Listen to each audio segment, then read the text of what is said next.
What's up, Kamorajir? Today, gagawa tayo ng review and of course, unboxing ng SVX-1 Little Monster ng EVO. Bagong-bago siya, so check nyo na lang.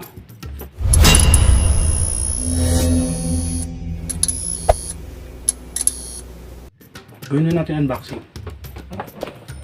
So, bagong bili. Oh. Grabe, ang ganda. So, ano ba laman na ito? So, nabili ko siya sa graffiti.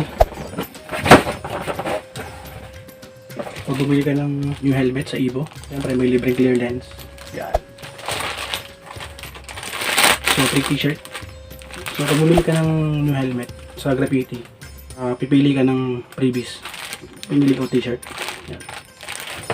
And of course, siyempre, yung helmet. So, yan. Bago na yung ano niya. Yung helmet bag. Bago na yung lock niya. Tignan natin. Charon! Wow! Wow! Ang ganda, look at it. Tingnan naman. Wow! Diba? May bighani ka. Wow!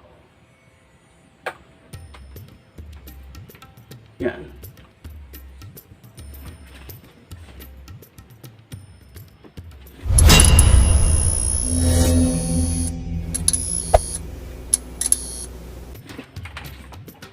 Now, ano bang meron dito sa SVX-1 Little Monster? So, check na natin yung design niya. So, kaya Little Monster nakalagay naman sa likod. Yan, Little Monster. And kaya sinabi Little Monster kasi ito yung design niya. Tingnan mo, isa siyang maliit na alien, tapos yung design niya is more on colorful na parang rainbow style na graffiti. And syempre trademark niya sa gilid, lagi may EVO dito sa left side, right side, sa likod. Oh, nasa likod. Harap. EVO. Yan. Ang cute ng design niya.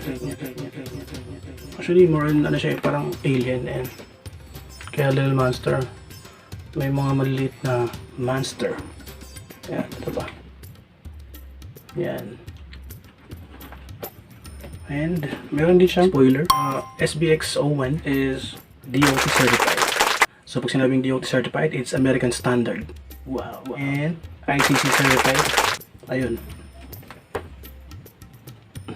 Let's talk about muna kung anong material na ginamit. So, according dito, tinignan ko yung loob. So, makikita mo sa loob kung anong material yung ginamit.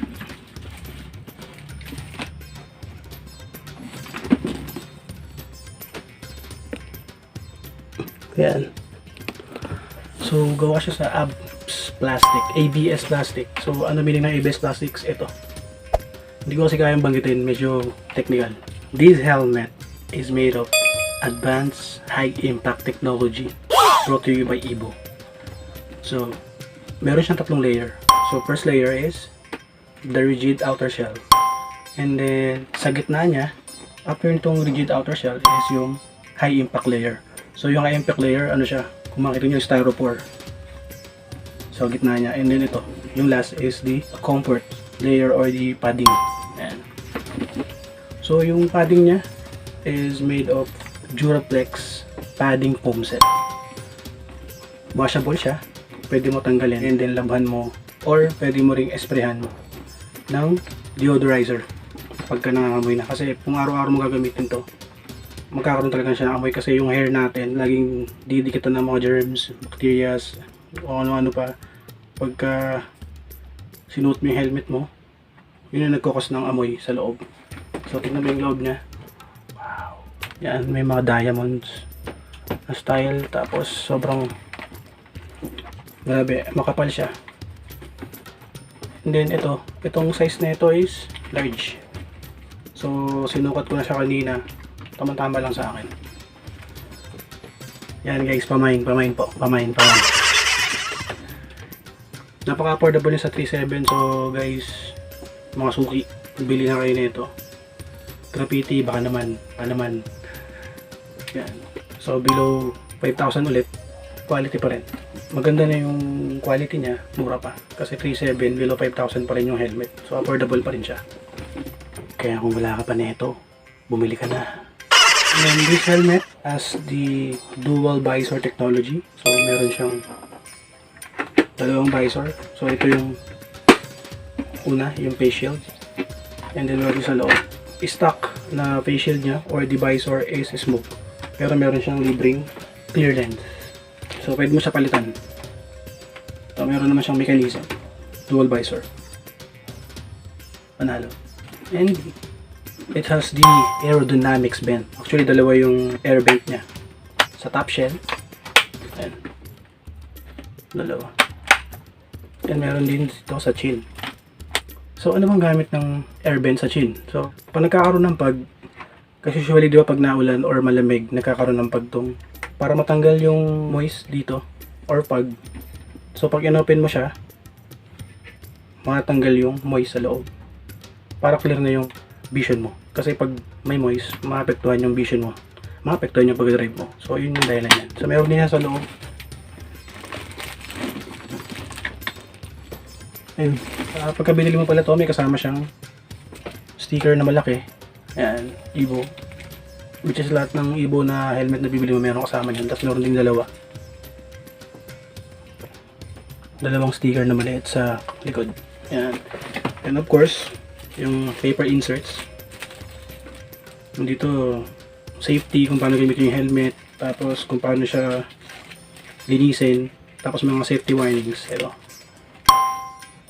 Yun, meron din siyang chain strap. So yung chain strap, pag sinuot mo yung helmet, matable yung baba mo. Kasi nakapit yan. Pwede mong igalan. Pwede mo siyang igalan. Ayan. How about sa retention? So retention, yung lock. Ito. Ganda rin kasi quick release. Easy to unlock. Easy din to lock. Yan ito. Nakikita mo to. Siyempre nakikita mo ito. Kaya may ilawan siya. Umiilaw din siya. Reflectorize yan. Yan. Itong dalawan to.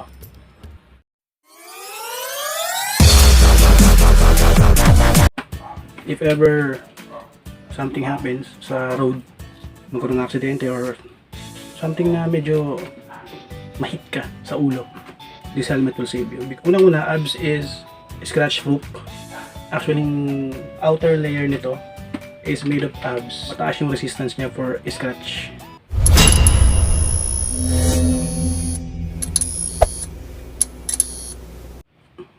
Don't forget to subscribe kung bago ka lang sa channel ko.